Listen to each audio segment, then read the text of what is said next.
La palabra de Dios contenida en este libro es la verdad que acepto creer, es la enseñanza que me comprometo a seguir y es la esperanza que me atrevo a confesar. Nada me impide recibirla, nadie me evitará que la haga parte de mi vida y por ningún motivo dejaré de proclamarla. Estoy aquí para leerla, oírla y vivirla diariamente. Amén. Oremos. Gracias, Señor, por este culto, gracias por esta iglesia hermosa, gracias por cada persona escuchando este mensaje. Te pido que tú hables a cada corazón que está atento en este momento, que nos transformes, Padre Santo. En el nombre de Jesús ponemos todo en tus manos. Amén.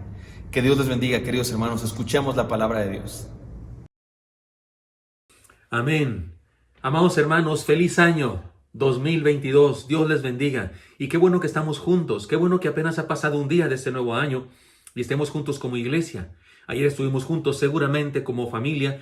No sé si presencialmente, físicamente, a través de una videoconferencia, pero procuramos estar juntos con la familia, ¿no es cierto? Y ahora como familia espiritual para iniciar un nuevo año. Y qué especial que estemos aquí celebrando al Señor, cantándole, escuchando su palabra a través de los cantos y a través de la lectura bíblica y por supuesto ahora atentos a lo que nos quiere decir el día de hoy. Déjenme decirles el nombre del sermón de hoy, que tiene que ver por supuesto con una enseñanza, una arenga, una motivación para que ustedes y yo enfrentemos este nuevo año con entusiasmo, con fe, pero también con sabiduría, con una fe sabia, con una esperanza sabia. El sermón se llama, es una exhortación en sí misma, el título del sermón. Este nuevo año, vivamos de prestado. Repito, este nuevo año, vivamos de prestado. Y usted dice, ¿de qué está hablando, pastor? Si la Biblia dice, no pidas prestado porque el que pide prestado esclavo es del que le presta. O a lo mejor alguno está diciendo, yo estaba pensando hacer un préstamo para salir de deudas por todo lo que gasté en Navidad, por todos los intercambios de regalos en los que me gasté una fortuna y ahora no sé cómo pagar, voy a pedir un préstamo. No estoy hablando de eso, déjeme, le explico entonces. La frase vivir de prestado regularmente se utiliza en forma negativa y muy negativa y se refiere a alguien que gasta y que usa y que vive de algo que no ganó, algo por lo que no trabajó. Alguien que se aprovecha de la buena voluntad de sus amigos, familiares o vecinos y les pide préstamos que nunca va a pagar y que incluso el que se lo presta sabe que no lo va a pagar. De hecho, hay personas que tienen ese hábito, ¿no? Decimos eso para alguien que vive de prestado, decimos. Sin embargo, debemos reconocer que de alguna manera, todos los seres humanos vivimos de prestado desde que nacimos. Y déjeme, solamente le hago algunos recuerdos de cómo fue que nacimos todos nosotros para que me comprenda y se ponga de acuerdo conmigo. Mire, todos de alguna manera vivimos de prestado. Porque llegamos a una casa o a un hospital que no pagamos. Si nació usted en un hospital, si nació usted en su casa, todo eso que hubo ahí, no sé, y los pañales y la medicina para la mamá y las toallas y el agua caliente, siempre en las películas cuando alguien se está dando a luz, ¿verdad? Agua caliente, preparen agua, no sé cómo la usan, pero siempre se usa eso, ¿no? Pero llegamos a una casa, a un hospital que no pagamos. Se nos vistió de ropas que no compramos. Se nos dio de comer sin que gastemos un solo centavo. Y la persona que nos dio de comer, y si nuestra mamá nos amamantó, ella sí que empezó a perder la vida, fíjese. Ella sí que fue gastando su vida. Ya desde que nacemos comenzamos a gastar la vida, pero ella cuando dio a luz a usted, a mí, y ahí sí que le extrajimos vida a nuestra madre. Definitivamente. Y no gastamos un solo centavo. Y si seguimos, tendremos que enlistar ropa, comida, escuela, juguetes, médicos, medicina, maestros, servidumbre. Me refiero, nuestros padres se convirtieron en nuestros siervos, ¿no es cierto? Ahí andan atendiéndonos, apenas lloramos y van y nos dan. Apenas lloramos y van y nos cubren. Apoyo psicológico en muchos casos, apoyo espiritual, por supuesto, qué bendición por eso. Si queremos entender el año nuevo, si queremos enfrentarlo con sabiduría, necesitamos entender esto. Todos de alguna manera, desde que nacimos, vivimos de prestado. Ahora, si queremos analizar la frase vivir de prestado, sin la connotación negativa con la que lo usamos cuando nos referimos a alguien que se la pasa pidiendo prestado y vive de eso, si queremos quitarle eso, analicémosla así llanamente, sin cualidades morales. Vivir de prestado, sin prejuicio alguno, podría decirse lo siguiente. Número 1, es utilizar para vivir recursos que no conseguimos por nuestro esfuerzo. O sea, utilizar recursos que no conseguimos por nuestro esfuerzo. Es disfrutar de una determinada calidad de vida que no nos merecemos. Piense, por favor, piense en su celular, piense en su computadora, piense en la televisión, ahora mismo en los medios de comunicación. Vivir de prestado es utilizar para vivir recursos que no conseguimos por nuestro esfuerzo. Es disfrutar de una determinada calidad de vida que no nos merecemos. Número 3, es tener beneficios que consiguió para nosotros alguien más. Alguien más lo hizo por nosotros y nos legó, nos heredó tal cosa. Es tener una enorme deuda entonces con todos nuestros antepasados por lo que han hecho, inventado y provisto para nosotros. Y la deuda, por supuesto, y primeramente es con nuestros padres y abuelos, pero después de ellos están todos los héroes de la historia de nuestro país y del mundo, todos los científicos que han descubierto cosas, todos los inventores que han hecho cosas, artefactos que ahora utilizamos como si fuera nada, los utilizamos como si fueran parte de nuestro cuerpo, pero no lo son. Alguien lo inventó. Los revolucionarios que hicieron cambios extraordinarios en el mundo, los escritores, los artistas que hacen cosas que nos enseñan, que nos hacen experimentar una catarsis y crecer y aprender, ni hablar de los héroes de la fe, ni hablar de los escritores del Nuevo Testamento, del Antiguo Testamento, con los cuales estamos en una deuda impresionante, porque vivimos de prestado, todos. Ahora bien, entre todos nuestros acreedores, es decir, personas con las que estamos en deuda, sobresale uno, por supuesto, y usted estará de acuerdo conmigo, absolutamente. Dios es Él a quien más le debemos. Y si a alguien le molesta la idea de acreedores, usted dice, no, pastor, eso es acreedores, por gracia, el Señor es por gracia. Por supuesto que sí, pero déjeme decirle que no importa si alguien nos está cobrando cada semana o se ha olvidado de lo que nos prestó. El simple hecho de estar vivo, ahora mismo usted y yo vivos, el simple hecho de ser parte de la especie llamada humanidad, nos hace deudores. Porque no fuimos bendecidos solo por bellos o por buenos. No, fuimos bendecidos porque somos parte de una gran comunidad en la que todos dependemos unos de otros. Esos con los que somos deudores porque hicieron cosas, descubrieron cosas, inventaron cosas, proveyeron cosas para la humanidad, esos a su vez fueron deudores de los anteriores a ellos, sin los cuales no hubiesen podido llegar a esas conclusiones, ni invenciones, ni descubrimientos. Porque la humanidad entera, estamos aquí como una comunidad entera en la que dependemos los unos de los otros, en la que podemos bendecirnos también o maldecirnos los unos a los otros. Pablo sabía esto, fíjese, Pablo entendía esto que estoy diciendo.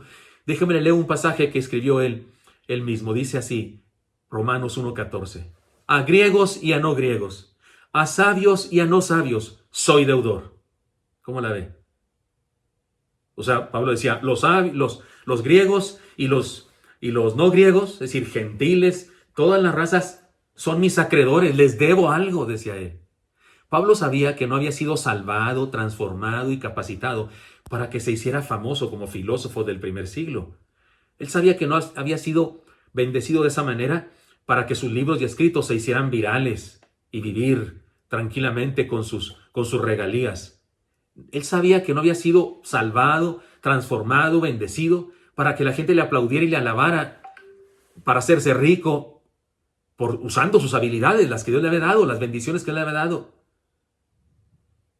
Que por cierto, él seguramente era listo, sabía idiomas, había estudiado antes de la conversión, pero cuando se convierte, esas cosas que tenía, esos atributos que tenía, fueron empoderados, como se dice el día de hoy.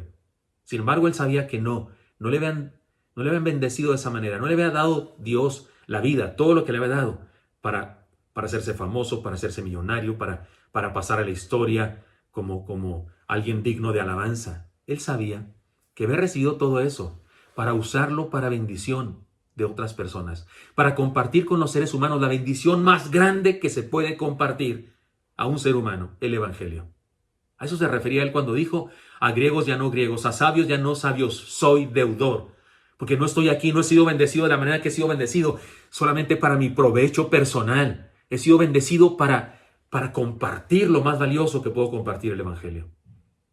Pedro también sabía eso cuando escribió, cada uno según el don que ha recibido, ministrelo a los otros como buenos administradores de la multiforme gracia de Dios. Dios nos dio gracia y su gracia es multiforme, tiene tu forma, tiene mi forma, tiene la forma del de al lado y la de aquel y la de aquel. Tiene la forma de todos nosotros, se manifiesta de maneras distintas, es creativa la gracia de Dios en cada ser humano. Y fuimos bendecidos para cumplir los planes de Dios, para compartir con otros. Cada uno según el don que ha recibido. Y no dice qué tipo de don, si espiritual, si natural, si este o aquel don. Dice don en el sentido más genérico, más general de cualquier don. Todas las habilidades que tenemos, todo lo que soy, todo lo que tengo, todo lo que sé, me ha sido dado para compartir bendición, para ministrarlo a otros. Soy deudor, somos deudores porque vivimos de prestado, que quede claro eso. Basta de argumentos. Con todo esto debe estar bien claro que todos vivimos de prestado. Espero que usted me esté siguiendo en esta reflexión. Ahora bien, el sermón se llama Este nuevo año vivamos de prestado. O sea que les voy a exhortar, les voy a desafiar, les voy a retar a que vivamos de prestado. Pero si así vivimos siempre, dice usted, porque yo estoy aclarando eso, que desde que nacimos vivimos de prestado. Entonces usted me puede preguntar, pero si así vivimos siempre, pastor, ¿qué caso tiene que ahora nos exhorte a que vivamos de prestado? Si así vivimos siempre. Respondo esa pregunta que yo mismo me hice, pensando que alguno de ustedes me la podía hacer. Respondo esa pregunta con 3 declaraciones. Ser conscientes de que vivimos de prestado nos llena de gratitud. La gente que no entiende esto, la gente que cree que todo lo que tiene se lo merece, la gente que cree que todo lo que tiene lo consiguió por su propio esfuerzo. Es que no se acuerda cuando recién nació, que no tenía ni un peso, que no tenía ninguna habilidad y recibió todo lo que recibió. Gracia divina a través de mamá, papá, abuelos, etcétera, o a través de las monjas, si fuiste huérfano, a través de las monjitas que en su orfelinato te atendieron. Digo esto porque sé que hay un hermano bien lindo de mi iglesia que quiero mucho, que así creció en un orfelinato. Cuando somos conscientes de que vivimos de prestado, nos llena la vida de gratitud. La contraparte sería que nos llenamos de orgullo y soberbia y creemos que nadie nos merece y que todos tienen que estarnos dando pleitesía todo el tiempo. Así es que ser conscientes de que vivimos de prestado puede transformar la vida de una persona. En segundo lugar, ser conscientes de que vivimos de prestado nos desafía a la humildad. A saber nuestro lugar, el suelo, estamos parados. Humilde quiere decir estar en el humus, en el suelo, estar con los pies sobre la tierra, no elevado en tu ladrillito, como dicen por ahí. Ser conscientes de que vivimos de prestado nos desafía a la humildad. Y en tercer lugar, ser conscientes de que vivimos de prestado nos insta a adorar al supremo dador. Ser conscientes de esta verdad nos insta a adorar al supremo dador. Y estas tres ideas son justamente las enseñanzas que quiero compartir. He aquí un pasaje que pone la base escritural de esta idea. Después de la oración modelo, de acuerdo con Lucas, el Señor contó un trío de figuras literarias, una parábola y algunas otras comparaciones que hablan del carácter de Dios. Leamos este pasaje. Les dijo también: ¿Quién de vosotros que tenga un amigo va a él de medianoche y le dice: Amigo, préstame 3 panes, porque un amigo mío ha venido a mí de viaje y no tengo qué ponerle delante? Y aquel, respondiendo desde adentro, le dice: No me molestes, la puerta ya está cerrada y mis niños están conmigo en cama. No puedo levantarme y dártelos. Os digo que aunque no se levante a dárselos por ser su amigo, sin embargo, por su importunidad, se levantará y le dará todo lo que necesite. Y yo os digo: pedid y se os dará. Buscad y hallaréis. Llamad y se os abrirá. Porque todo aquel que pide, recibe. Y el que busca, halla. Y al que llama, se le abrirá. ¿Qué padre de vosotros, si su hijo le pide pan, le dará una piedra? O si pescado, en lugar de pescado le dará una serpiente? O si le pide un huevo, le dará un escorpión? Pues si vosotros, siendo malos, sabéis dar buenas dádivas a vuestros hijos, ¿cuánto más vuestro Padre Celestial dará el Espíritu Santo a los que se lo pidan? ¿Qué le parece esta palabra? La hemos estudiado antes, cada una por partes, pero no lo haremos ahora en ese sentido. En esta ocasión quiero extraer una enseñanza que es común a las tres parábolas o a las figuras literarias, y quiero compartir con ustedes para desafiarnos, ustedes y yo, este nuevo año a vivir, el nuevo año viviendo de prestado, a enfrentar este nuevo año viviendo de prestado. En la primera parábola, como en todas las que contó el Señor, Él es un personaje de esta parábola, y en este caso es el amigo que está dispuesto a prestar. En la segunda, Él es el que da, el que se deja encontrar y el que nos abre la puerta, porque dice, pedid se os dará, buscad y hallaréis, llamaréis sobre, ¿no es cierto? Entonces en la primera parábola, Él es el que presta. En la segunda parábola, Él es el que da, el que se deja encontrar y el que abre la puerta. Y en la tercera, Él es el Padre que sabe dar cosas buenas a sus hijos y que jamás nos dará una cosa mala, una cosa que nos haga daño. Antes de reflexionar en las enseñanzas que nos presenta, establezcamos por esta vez entonces un solo propósito o una sola resolución. Yo les tengo a ustedes para este nuevo año un solo propósito, una sola resolución. No le voy a proponer siete ideas, 7 resoluciones, haz esto, una sola. Podríamos poner muchas, muy prácticas. Yo creo que algunos propósitos de este nuevo año deberían ser los mismos del año pasado, ustedes y yo, leer la Biblia una vez más, toda en un año. Evangelizar a personas, si usted evangeliza regularmente una vez al año, pues qué tal que ahora una vez al mes, o gana una persona para Cristo, o llevarse mejor con la esposa, salvar el matrimonio, llevarse mejor con los hijos, aprender un idioma, estar en el instituto bíblico, aprender más, ir al seminario, yo qué sé, podemos poner propósitos prácticos así muy específicos, pero qué tal una enseñanza fundamental, que sea esta, ya la he dicho y ya todo el mundo lo sabe, vivamos de prestado. Esa es la resolución que yo quiero tomar este año, vivir de prestado. Y usted le propongo que haga lo mismo. Y después establezca todas las demás resoluciones o propósitos específicos. Solo eso.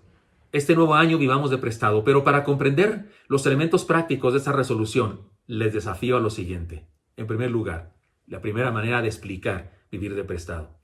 Vivamos de prestado, impregnados de gratitud. Vivamos de prestado, impregnados de gratitud. Busqué una palabra que fuera así poderosa en su significado, impregnados, ¿no? Como cuando usted sopea una concha, ¿no? En el chocolate, en el café, se impregna hasta que se hace uno. A mí, ¿sabe? Perdón lo que voy a decir, pero a mí ya estoy como Elí confesando cosas. En ocasiones cuando estoy metiendo el pan y se me está cayendo y cayendo porque es un pan muy poroso, ¿sabe qué hago finalmente? Pues echo todo el pan a mi café. Eso hago yo. Y yo sé que no está bien visto. Yo sé que el manual de Carreño de buenos modales me reprobaría, pero sabe rico. Y yo finalmente echo toda mi concha, lo que sea, y el café se revuelve y como una especie de capirotada o caripotada, como dicen los niños, sabrosísima. Impregnado. Vivamos de prestado, impregnados de gratitud. Estad siempre gozosos, orad sin cesar, sin cesar. Dad gracias en todo porque esta es la voluntad de Dios para con vosotros en Cristo Jesús. 1 Tesalonicenses 5, 16 al 18. El apóstol Pablo dice, dad gracias en todo. Y aquí es un absoluto que no deja fuera absolutamente nada. Es todo. Dad gracias en todo. Podría quedarme reflexionando en la impresionante virtud de la gratitud. Podríamos incluso hacer una serie de sermones sobre la gratitud. Pero déjenme sintetizar la enseñanza, esta enseñanza práctica, vivamos de prestado, impregnados de gratitud, con las siguientes declaraciones. Seamos agradecidos para disfrutar a plenitud lo que tenemos, sin renegar y amargarnos por lo que no tenemos. No se trata aquí de hacer una lista de pecados. Pero déjeme decirle que usted y yo debemos considerar con seriedad. Bueno, sabemos que la envidia es pecado, ¿no es cierto? La envidia es pecado. No codiciarás la mujer de tu prójimo, no codiciarás el buey de tu prójimo, no codiciarás el carro de tu prójimo, no codiciarás el ministerio de tu prójimo, no codiciarás la casa, por añadirle lo que dijo el Señor. No codicia, envidia. Pero creo que de repente suavizamos el asunto. No tengo envidia, no tengo envidia, pero es que sí, es que hay cosas, no, Dios, ¿qué pasa conmigo? ¿Por qué al vecino le das más? ¿Por qué a fulano de tal le das tanto y a mí no me das? Es pecado eso. Y tiene que ver con la misma raíz de materialismo, del codicioso. Seamos agradecidos. Agradezcamos a Dios lo que tenemos.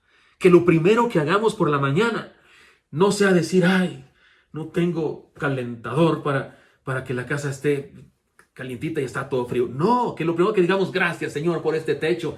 Bendito sea, se gotea, pero qué bueno que hoy no llovió, Señor, gracias. Y si se gotea, me has dado también cubetas para ponerlas ahí para que clum las gotitas. ¿Por qué no nos levantamos con gratitud? ¿Qué le parece? Seamos agradecidos para disfrutar a plenitud que tenemos, lo que tenemos sin renegar y amargarnos por lo que no tenemos. 2, seamos agradecidos para no tropezar en el lodo cenagoso de los hubieras. Porque cuando entendemos que Dios es nuestro mecenas, Solo hay esperanza y no hay hubiera que valga. Y para los que no entienden la palabra mecenas, mecenas es un rico, una persona muy adinerada que mantiene, que sostiene, que provee de sostenimiento no sé, a personas a las que él quiere sostener como artistas, como científicos. En el mundo hay muchos mecenas, personas que se dedican a eso, dan dinero a científicos para que sigan haciendo investigaciones, los sostienen. En la época antigua había mecenas, los reyes muy a menudo eran eso, de artistas y de personas que trabajan haciendo algo que él valora y por eso los mantiene. Se cree que el rey Salomón era un mecenas de muchos pensadores y por eso sus proverbios y los escritos que él tuvo, no todos eran de él, eran de personas a las que él apoyaba con sostenimiento para que lo hicieran. Repito entonces la idea. Seamos agradecidos para no tropezar en el lodo cenagoso de los hubieras, porque cuando entendemos que Dios es nuestro mecenas, solo hay esperanza y no hay hubiera que valga. Sí, insisto, no se trata de hacer listas de pecados, pero los hubieras son pecado. Son falta de fe, son dudas. Ay, se hubiera hecho esto, ay, se hubiera hecho aquello. Y hay quien vive de los hubieras. Hay quien cada instante sufre por los hubieras. Se hubiera hecho aquí, se hubiera hecho acá, se hubiera hecho... Hermano, vivamos de prestado, impregnados de gratitud. Ya estamos aquí, gracias a Dios. Que si hubiéramos ido a otro lado, pues ya estamos aquí. Disfruta del aquí y del ahora. Y que tenemos esto, disfruta de eso. Y no reniegues de lo que no tienes. Y no reniegues de lo que pudo haber sido. Porque no hay hubiera que valga cuando Dios es nuestro mecenas, nuestro proveedor, el que nos mantiene, el que nos cuida. Tercero, seamos agradecidos para testificar de la manera más clara, pura y contundente que somos hijos de Dios y no de este mundo. Porque ahí se nota la diferencia de quién eres hijo, de quién eres hijo. Cuando vivimos impregnados de gratitud, mostramos que somos hijos de Dios, no hijos del mundo. No reclamamos a Dios. Jamás eso que dicen algunos que se creen mucho, se creen muy originales porque dicen, no, yo me enojé con Dios. ¿Cómo te enojas? Pide perdón. Cuando alguien dice eso, está confesando un pecado gravísimo. ¿Qué derecho tengo yo de enojarme con Dios? ¿Qué derecho tiene el barro, el miserable barro, de enojarse con el alfarero? ¿Qué derecho tiene eso? No, seamos agradecidos para testificar de la manera más clara, pura y contundente que somos hijos de Dios y no de este mundo. Ser conscientes de que vivimos de prestado nos permite vivir en constante gratitud y eso nos hace felices, plenos, nos convierte en instrumentos de bendición para otros. En segundo lugar, vivamos de prestado y seamos libres. Sí, seamos libres. ¿De qué estoy hablando? Digo pues, por la gracia que me es dada, a cada cual que está entre vosotros, que no tenga más alto concepto de sí que el que debe tener, sino que piense de sí con cordura, conforme a la medida de fe que Dios repartió a cada uno. Romanos 12:3. El contexto posterior de esta declaración de Pablo es una exhortación a ser nosotros mismos. Nos habla del ejercicio de los dones y ministerios en la iglesia. Y en resumen nos dice que somos parte de un todo y que hay una misión para cada uno de nosotros. Estas verdades son muy, pero muy importantes si queremos enfrentar este nuevo año viviendo de prestado. El apóstol Pablo dice que ninguno tenga más alto concepto de sí que el que debe tener, porque en el cuerpo cada quien es lo que es. El dedo es dedo y no es otra cosa más que dedo, y la oreja es oreja y el ojo es ojo, y una pestañita es solo eso, una pestaña. Y cada quien en el cuerpo de Cristo, dice Pablo, sea lo que Dios hizo de él. Y esté contento con eso y no tenga más alto concepto y no pretenda ser lo que no es.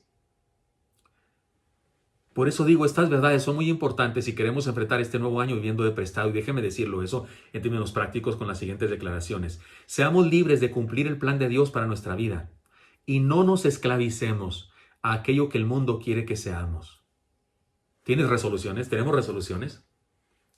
Hay que hacer todas las resoluciones, todos los planes, todas las ambiciones de nuestra vida, todos los proyectos de nuestra vida deberían pasar por este brasero, por esta prueba. ¿Eso es voluntad de Dios? ¿Es eso lo que Dios quiere? ¿Para eso me creó Dios? ¿Eso que yo anhelo tanto, para eso me creó Dios? ¿Eso es lo que Dios quiere que yo sea? ¿Eso es lo que Dios anhela de mí, que yo esté haciendo toda mi vida? ¿O es mi idea? ¿O es mi capricho? ¿O es mi gusto personal?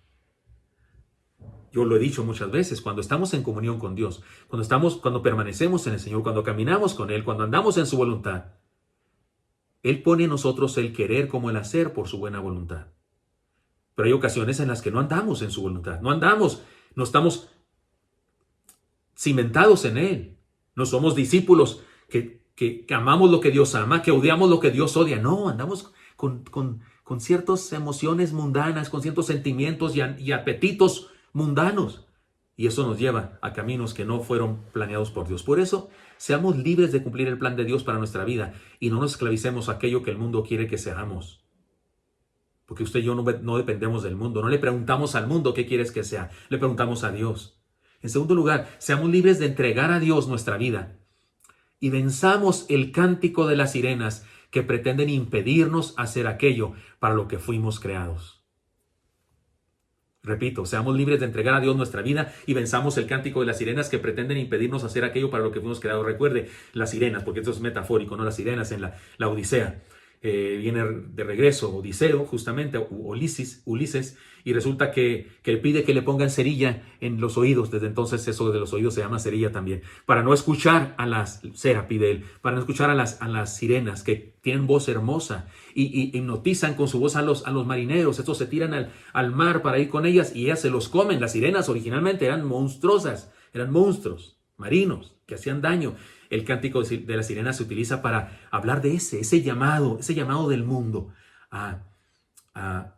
pues al camino del mal, a la oscuridad, a las tinieblas.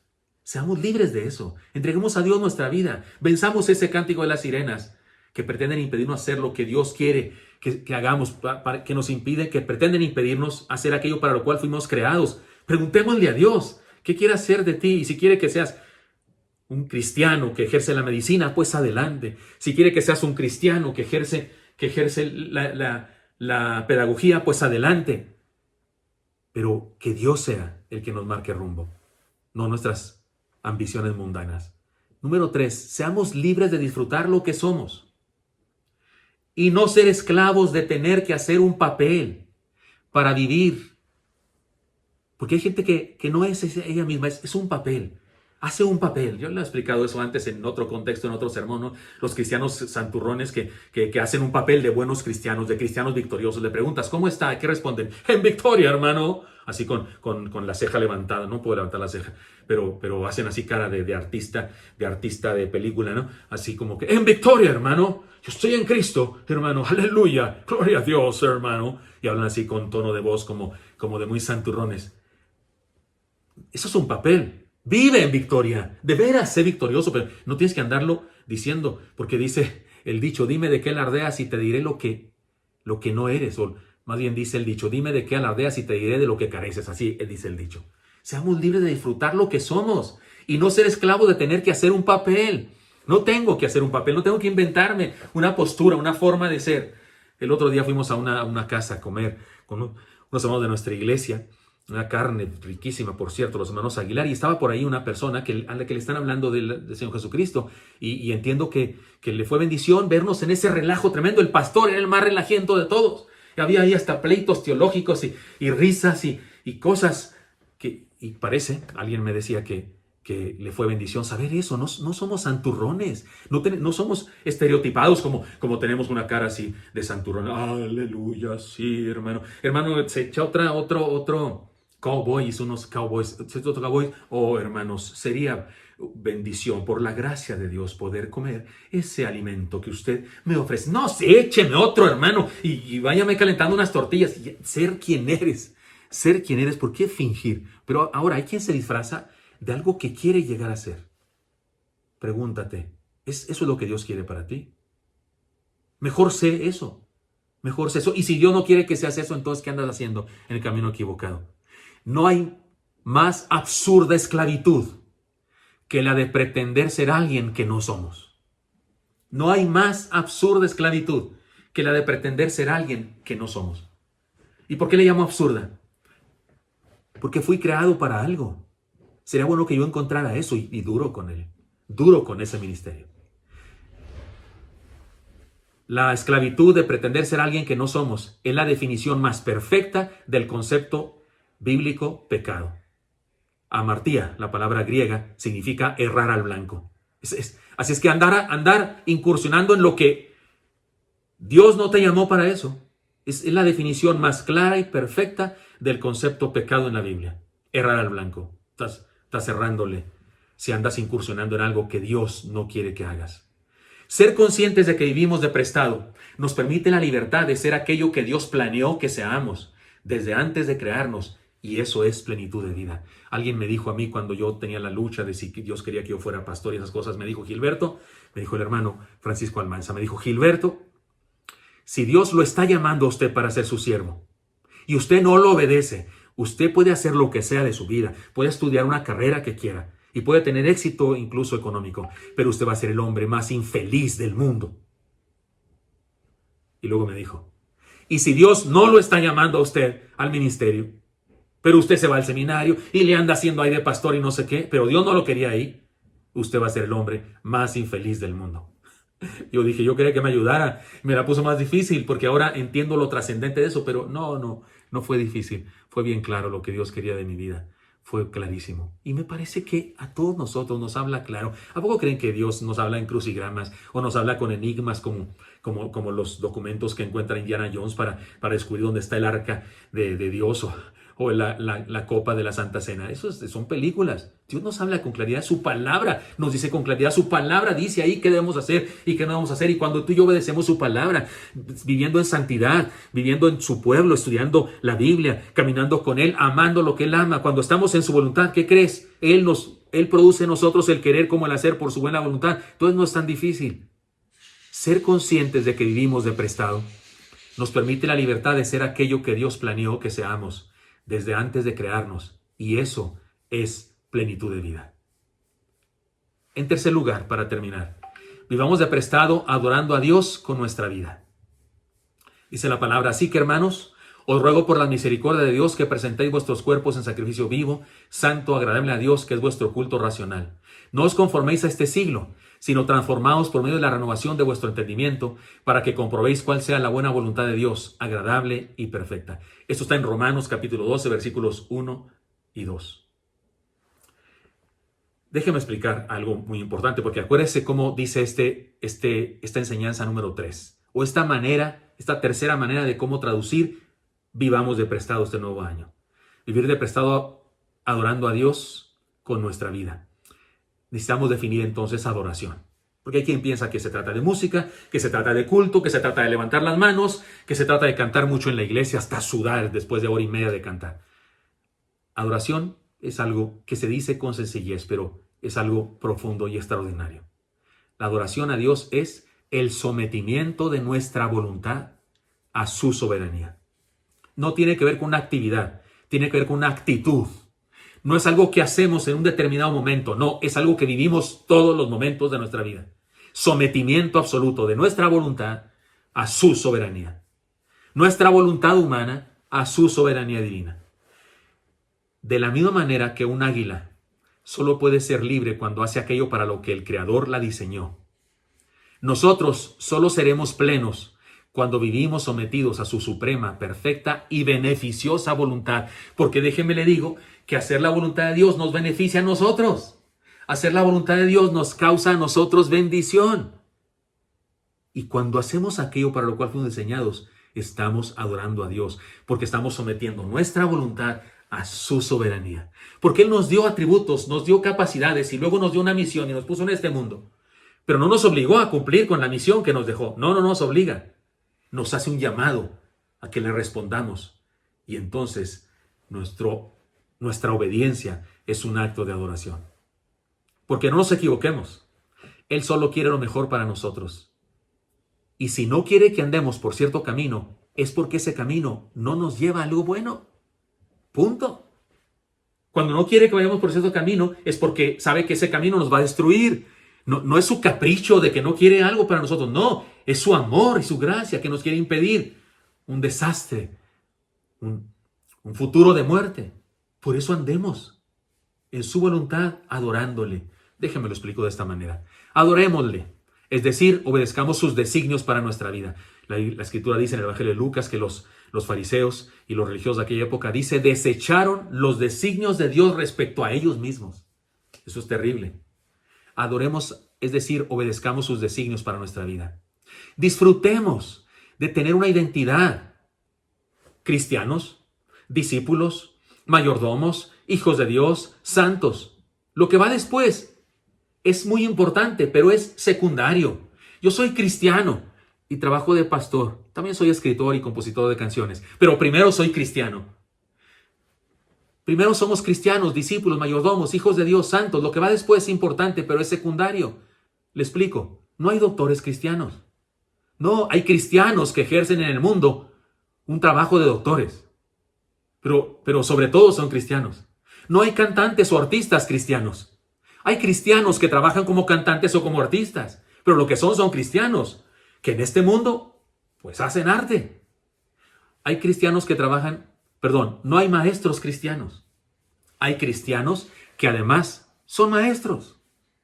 ¿Estoy hablando claro? Nuestra esencia, la esencia de nuestra identidad es en relación a Jesús, no en relación al mundo, no en relación al salario, no en relación a lo que nos pagan.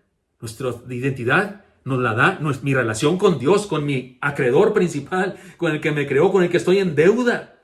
Le debo la vida, y ni con la vida le pago.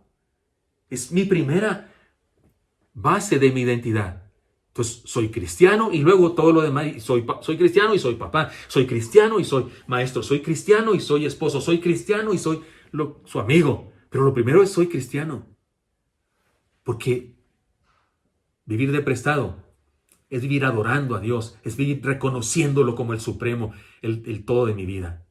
Porque nuestra identidad está cimentada en Él. Cualquier otra cosa es esquizofrenia espiritual. Y hay gente que tristemente, eso de ser cristiano es lo último que aparece en su vida. Es lo último. Lo primero es su físico en algunos casos, su trabajo, sus logros, su economía, sus puestos, sus escalafones que va creciendo. Todo bendición de Dios seguramente. Pero lo principal es que somos cristianos. Ser consciente de que vivimos de prestado nos convierte en gente sana, que sabe quién es y sabe qué hace aquí en la tierra y enfrenta lo que venga con amor, fe y esperanza. Sí, la conciencia de que vivimos de prestado nos hace reconocer el por qué estamos aquí, el qué hacemos aquí en este planeta. Tengo un desafío, hermanos, desafío a tomar la decisión de vivir de prestado. Hagamos un resumen de las enseñanzas. Vivamos de prestado, impregnados de gratitud, porque ser conscientes de que vivimos de prestado nos permite vivir en constante gratitud y eso nos hace felices, plenos, nos convierte en instrumentos de bendición a otros. Vivamos de prestado y seamos libres. Ser conscientes de que vivimos de prestado nos permite la libertad de ser aquello que Dios planeó que seamos desde antes de crearnos y eso es plenitud de vida. Vivamos de prestado, adorando a Dios con nuestra vida. Ser conscientes de que vivimos de prestado nos convierte en gente sana, que sabe quién es y sabe qué hace aquí en la tierra y enfrenta lo que venga con amor, fe y esperanza. Ahora entendamos algo. Vivir de prestado es vivir en dependencia absoluta de Dios, entendiendo que nosotros no podemos, pero Él sí puede en nosotros. Nosotros no podemos, pero Él sí puede en nosotros. El domingo pasado compartí en el previo, y sé que el previo muchos no lo ven, por eso me atrevo a decirlo una vez más aquí. Compartí en el previo una anécdota de mi familia y me parece que hoy nos puede ayudar a entender todo esto que he compartido. Déjenme decirlo para terminar. Cuando mis hijos eran niños, ellos sabían que los regalos del 25 de diciembre y los del 6 de enero eran de nosotros. Ellos lo sabían, no había historia. Ahí sí contábamos la historia de San Nicolás y sí contábamos, pues ellos iban a la iglesia, sabían todo lo que yo enseño acá, ¿verdad? Pero sin embargo, jugábamos como que ellos no sabían y como que se ilusionaban. Íbamos a las tiendas y comprábamos los juguetes a escondidas, digámoslo así. Y un día les gustó mucho una caja que tenía un juguete de madera. Eran tronquitos así de madera que se armaban, una casita. Se armaban, nos gustaban esos juguetes educativos para ellos. Y bueno, dijimos que sí, que eso sería bueno un regalo navideño. Pero mi esposa y yo hicimos como que lo regresamos al anaquel, como que lo dejamos. Y luego después yo fui por él y lo guardamos en el carrito y le tapamos encima con algunas otras cosas que compramos para que no se dieran cuenta. Cuando llegamos a pagar, yo agarré a los niños, vente, vamos allá a pasear un ratito. Salimos de la tienda, mi esposa se quedó pagando. Y cuando ya salimos con el carrito lleno para ir rumbo a la camioneta, le digo a mi esposa, ¿y el juguete? Yo insolente, yo necio, ¿no? Yo, ¿cómo se dice? Despistado. Le dije a mi esposa, ¿y el juguete? Porque no lo veía, pero estaba guardado en una bolsa. Y entonces mi esposa me dice, ¿cuál juguete? Así como diciendo, agarra la onda. ¿cuál juguete? Y yo le dije, el que no compramos. El que no compramos. Y dijo mi esposa, pues no lo compramos. Ah, de veras, sí, vámonos. Yo veía a Isaac, que era muy listo, y diciéndole a su hermano menor así en el oído alguna cosa, yo no sé, a estos despistados o creen que no sabemos o alguna cosa. Yo sé por qué insisto, se sabía la historia. Pero nos fuimos a nuestra casa y el 25 de diciembre se levantaron muy temprano y fueron corriendo al árbol. Y entre los regalos que encontraron estaba el que no compramos. Y en un sentido real, ese era un juguete que no compramos. Y los otros eran otros juguetes que tampoco compramos. Y la ropa, si le regalamos ropa, no recuerdo exactamente qué tanto le regalamos, pero todo lo demás que encontraron, no lo compramos. Y la cena del día anterior fue una cena que no compramos. Y los adornos de aquel arbolito, y la casa donde vivíamos, y el calor que experimentábamos ahí en esa casa, era algo que no compramos. Porque los seres humanos que creemos en Cristo somos conscientes de eso. Tenemos una salvación que no compramos. Tenemos una iglesia que no compramos. Tenemos una familia que no compramos. Comida, casa, ropa, escuela, profesión que no compramos. Tenemos un nuevo día, un nuevo año y una vida que no compramos. Por eso debemos esforzarnos y es saber que vivimos de prestado. Y eso es maravilloso. Seamos conscientes de eso y seamos agradecidos. Seamos libres de ser quien somos para gloria de Dios. Y adoremos a Dios siendo lo que Él planea que seamos cada uno de nosotros. Y entonces, hermanos míos, entonces sí podemos decir feliz año 2022. Porque así, viviendo de prestado y siendo conscientes de eso, lo podemos lograr. Señor Santo, ponga en tus manos a mis hermanos y mis hermanas y te pido, Dios, que vivamos para honra y gloria tuya conforme a lo que hoy hemos estudiado. Somos deudores contigo, Señor, y con muchos más. Por eso queremos estar en esta tierra y cumplir tus propósitos. Permite que así sea. Te lo pedimos en Cristo Jesús. Amén. Feliz año. Dios les bendiga.